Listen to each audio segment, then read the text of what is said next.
जगभरात पसरत असलेला कोरोना विषाणूचा प्रादुर्भाव व त्याच्या संसर्गाने बाधित होणाऱ्यांची संख्या लक्षात घेता जागतिक आरोग्य संघटनेने आरोग्यविषयक आंतरराष्ट्रीय आपत्ती जाहीर केली। त्यामुळे धामणगाव रेल्वे रेशन दुकानांमधील ऑनलाईन प्रणाली बंद करण्यात आली।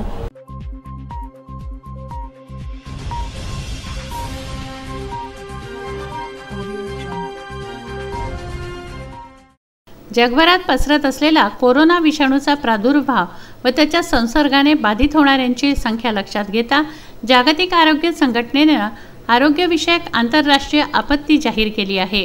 या विषाणूचा प्रादुर्भाव थांबवण्यासाठी शासनाकडून योग्य ती खबरदारी घेण्यात येत आहे।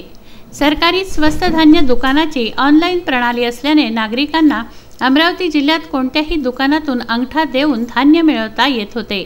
मात्र कोरोना विषाणूमुळे ऑनलाईन प्रणाली बंद करण्यात आली आहे।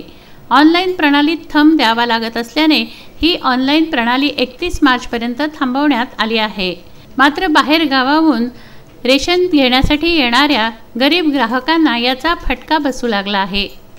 रास्त दुकानावर गर्दी होऊ नये याकरता देखील दुकानदारांना सूचना देण्यात आल्या आहेत। Chetan Kothari, Vidarbha news, Dhamangaon railway.